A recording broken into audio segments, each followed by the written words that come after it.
તમે swimming પૂલવાળી 5 star હોટલો તો બહુ જોઈ હશે, પણ શું તમે ક્યારેય નેચરલ વોટર પાર્કવાળી આંગણવાડી જોઈ છે? જો ન જોઈ હોય તો આ દ્રશ્યો બરાબર જોઈ લો. આ કોઈ પ્રવાસન સ્થળ નથી, પણ જેતપુર તાલુકાના બોરડી સમઢિયાળા ગામની આંગણવાડી નંબર 3 છે.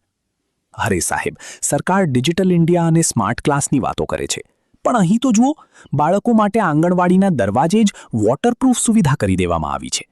આંગણવાડીની બિલકુલ સામે જ જાણે નાનકડું તળાવડું મંજૂર થઈ ગયું હોય તેમ ગંદા પાણી અને કાદવ કીચડનું સામ્રાજ્ય જોવા મળી રહ્યું છે. હવે સવાલ એ થાય કે બાળકો અહીં ભણવા કેમ ના આવે? ભણવાની સાથે સાથે જપકા મશકા મારવાની મફત સુવિધા જે મળે છે. પણ મજાકની વાત બાજુ પર રાખીએ તો આ ચિત્ર અત્યંત ચિંતાજનક અને શરમજનક છે. આ એ જ જગ્યા છે જ્યાં ગામના ભૂલકાઓ પોતાના ઉજ્જવળ ભવિષ્યના પાઠ ભણવા આવે છે. પરંતુ આંગણવાડીની બહાર ભરાયેલા ગંદા પાણી, કાદવ અને ગંદકીના કારણે અહીં મચ્છરોનો ભારે ત્રાસ વધી ગયો છે. ભૂલકાઓના કોમળ સ્વાસ્થ્ય સાથે આ ખુલ્લેઆમ ચેડા થઈ રહ્યા છે. આ ગંદકીના કારણે બાળકોમાં મેલેરિયા, ડેન્ગ્યુ અને ચામડીના રોગો ફેલાવવાનો પૂરેપૂરો ભય સેવાઈ રહ્યો છે. સ્થાનિકો પરેશાન છે, પણ તંત્ર ઘોર નિદ્રામાં હોય તેવું લાગી રહ્યું છે.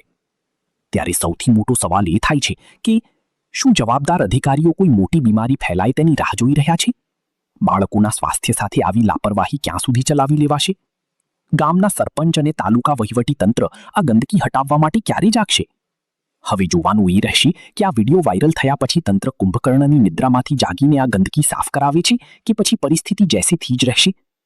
આ વિશે તમારું શું કહેવું છે તે અમને કોમેન્ટ બોક્સમાં જણાવજો.